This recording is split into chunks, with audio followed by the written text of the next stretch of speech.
آج کے بچوں میں ADHD جتنا زیادہ بڑھ چکا ہے، اٹینشن ڈیفیسٹ ہائپر ایکٹیویٹی ڈس آرڈر اتنا زیادہ بڑھ چکا ہے ADHD، اس کی وجہ یہی ہے کہ بچے کانسنٹریٹ ہی نہیں کر پاتے. تو وہ پورے معاشرے کی ایک شکل ایسی بنائی جا رہی ہے کہ ایک جہان نو کا طلسم ہے جس کے اندر وہ سارے کے سارے پتھر ہوتے چلے جا رہے ہیں اور بس اس طلسم کو دیکھ رہے ہیں. نظام عدل مٹا دو، معاش ہو کہ سماج، سیاسیات میں دجال کو امام کرو.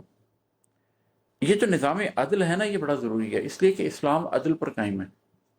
اگر اسلام کی کوئی کہے کہ ایک لفظ میں سمیٹ کر لے کر آئیں، تو کئی لوگ کہتے ہیں کہ اسلام کو ایک لفظ میں سمیٹیں تو اس کا مطلب ہوگا امن. نہیں، اسلام کو ایک لفظ میں سمیٹیں تو وہ ہے عدل، اس لیے کہ اسلام امن کو بھی وہیں تک برداشت کرتا ہے جہاں پر فساد نہ شروع ہو جائے.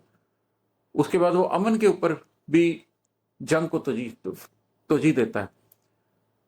کیپٹلزم کے اندر آپ دیکھ لیں فریڈم کی بات ہوتی ہے، سوشلزم کے اندر آپ دیکھ لیں ایکویلٹی کی بات ہوتی ہے. اسلام اس حد تک عدل کی بات کرتا ہے کہ وہ فریڈم اور مساوات کے درمیان بھی، فریڈم اور ایکویلٹی کے درمیان بھی عدل کی بات کرتا ہے کہ ایک لیول تک فریڈم دیا جائے گا، ایک لیول تک عدل کے، ایک لیول تک ایکویلٹی دی جائے گی.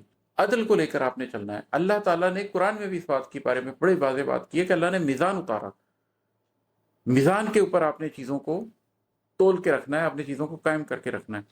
تو ایک نظام عدل ہے جس کو قائم ہونا چاہیے تھا، لیکن اس کو مٹا دیا گیا اس دنیا میں. سورۃ الکہف پڑھیے اور دیکھیے کہ ذوالقرنین نے نظام عدل کو کس طرح سے قائم کیا.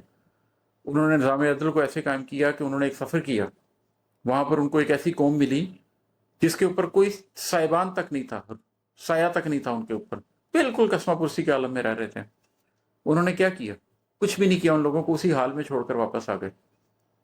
عدل کا تقاضا کیا تھا کہ اگر تمہارے پاس طاقت ہے تو تم بالکل پریمیٹو لوگوں کو کچل نہ ڈالو. لیکن آپ دیکھ لیں کہ نو آبادیاتی دور میں جب یہی طاقت مغرب کے پاس آئی تو ہم نے آسٹریلیا کے ابوریجنس کے ساتھ کیا کیا، ہم نے امریکہ میں رہنے والے نیٹو امریکنس کے ساتھ کیا کیا، ان سب کو مار دیا، ختم کر دیا، کچل دیا گیا. افریقہ میں لوگوں کے ساتھ کیا کیا گیا. تو یہ ایک نیا نظام اٹھا، لیکن یہ نظام کیسا تھا؟ یہ نظام دجل کے اوپر قائم تھا. چنانچہ اس پورے نظام نے عدل کو ختم کر کے رکھ دیا، اس نے عدل کے اوپر زندگی نہیں گزاری. ذوالقرنین کے سفر میں دیکھیں کہ انہوں نے ایک اور سفر کیا، تو وہاں پر ان کو لوگوں نے کہا کہ یاجوج ماجوج فساد کرتے ہیں تو ہم آپ کو خراج دیں گے، ہم آپ کو پیسے دیں گے، آپ ان کے اور ہمارے درمیان ایک باڑ باندھ دیجیے. ذوالقرنین نے کیا کیا؟ انہوں نے کہا جو میرے رب نے مجھے دیا وہ میرے لیے بہت ہے، تم صرف زور بازو سے میری مدد کرو.